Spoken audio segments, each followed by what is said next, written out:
everybody. Welcome to the Spotlight Session, honey, with T.S. Madison, child. Produced by Craig The Writer Stewart. Lord, Craig get too much credit around here. He don't do too much of shit. But God damn it, we are back, and I just got one question. Who the hell is Lucinda? Well, Lucinda is from Sarasota, Florida originally. She's the mother of 5 children, and I believe her story is a cautionary dating tale for many of you watching.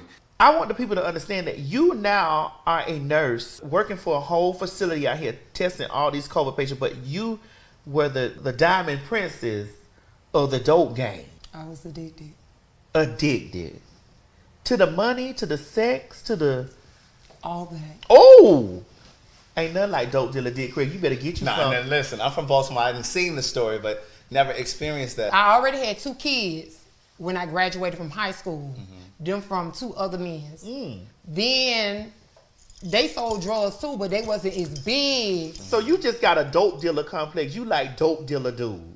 I did like dope dealer dudes. Okay, excuse me, straightening me, girl. She said she done turned her life over, child. Right. So I want to hear the dark part of your story and bring us up to speed on what's going on in your life today. Well, in 2003, I lost custody of my children from the state of Florida. And this was all 5 children? No, not all 5. Okay. How many of the kids were taken? They removed 4. Okay. So they took my children away from me. Bad decisions. And I felt like at that moment, okay, I don't have no hold on me. You know, my kids are gone. I'm free. I can hang out, I can do whatever I want to do. Party. Don't have to worry about nothing. My family had my children. Then 2005, after 2 years of going through straight court, the state of Florida tried to tear me down. They didn't have anything on me. They tried to make it seem like I was a bad parent. Let's go back just a little bit. So how old were you when the 4 kids were taken and then replaced or placed with your family? 19. So you were 19. How did DCFS find out that you were unfit or whatever it was that they classified it as for them to come take the kids? Did somebody call them or how did they find out? One of my sons bit the other child on the ear. Okay. And they felt like I failed to protect the children. Okay. Okay, so that's how they found out. And then how long did your family have custody of your children before you were able to reclaim them? Well, it was 27 months. Okay. Early of the year of 2005, the judge took my rights from me as a mother and told me that I would not be able to get my children until they're 18 years old. That was the beginning of 2005. I didn't give up because I remember what God told me. I went back and reopened the case. When I went back and reopened the case, my attorney asked me, "Are you sure this is what you want to do?" I told him yes. They don't have nothing on me. Why not? Why I can't be a mother to my children? I may have made some mistakes, but I'm still a mother. I birthed them children. Right. So he reopened the case. When he reopened the case, it was a judge from Dade County. They had just switched judges. So the judge looked over the case. And because they didn't have no criminal background on me, he took his glasses off and he told me that he's going to give me another chance. I knew then that was God. Where was the man that you were dealing with at the time? Where was he in this situation? Had you left him? In the streets. So you had left him, or were we y'all? still was dealing, dealing with each other. We just wasn't together. At 12, your father was shot and killed, right? Right. So I think it's important to bring that in too, because there could have been some trauma there. Like, I don't know if you ever had therapy as a result of that, because a lot of times in the Black community, something traumatic like that can happen to a child and we never even address it. We just kind of move past it. My father was killed. He was abusive.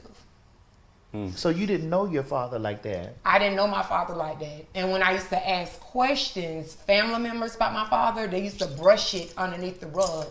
That's why I tell parents, no, if your child asks you a question, answer it. Right. Even if it's right or wrong, you need to answer that question, because when you leave that child in the dark, they have that for years a hurt and pain. I remember when we were pre-interviewing you about, before you came here, because I wanted to make sure that we told your story in a proper way. You said, I never seen my mother fight, so I didn't know how to fight.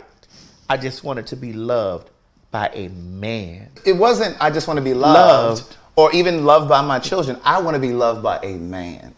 So. Well, the first man that was supposed to love me, he left. He got killed at the age of 12. Absolutely. Your dad. So as a child, you need your mom and your dad. Mm-hmm. But a fatherly love is different. I have witnessed men beat my mom. She had black eyes, bruises on her body, and spit in her face. Call her out her name, disrespect her. It went on quite some time, years. I tried to help, fight, and it seemed like it got worse as a child. So when I became adult, I wanted to be loved. Was there any abuse, physical or verbal? No physical abuse, verbal, Mm-hmm. And we all know that verbal abuse can be just as damaging as physical. When it came down to with your children, did you set a standard in your mind and say, well, I'm not going to do this with my kids, what I saw happen to my mother, but then inadvertently it still happened? I set standards. I wanted to be loved, but I'm not going to go through no bullshit, no man. If you can't touch me in a loving way, I don't need you. When you were with this drug dealer, your job was to hold the money. How did he groom you to do that? Like, how did he first ask you, okay, this is what I want you to do? And like, how does a person talk you into that? Because there are going to be people that watch this and they could be right at that same door where this man is about to try to ask them to do something illegal. Well, they don't ask. I mean, if you're in a relationship, the woman holds the bag. So that's if you're in a relationship with a dope dealer. So that was the bag. You hold the bag. There was no instruction. You just knew. I knew. So what's the maximum amount of money he gave you to hold? Oh no, that's secret. Oh, so you was messing with a bowler shot caller. And so he gave you all of this money, and you just was like, yes, I'm gonna. I was addicted. I was addicted to the money. I didn't see nothing else but the money. But when the money comes, the problems come, the women come. So he had other women? Yeah, several other women. And you knew about it? I mean, was he trying to be secretive about it? Was he trying to hide He was trying them? to be secretive, but the streets gonna talk. Did you ever skim any money off the top? I got my portion. Come on, portion. Okay. So when he leave, I already got my portion. When he leave, I already got my cut. Right. Okay.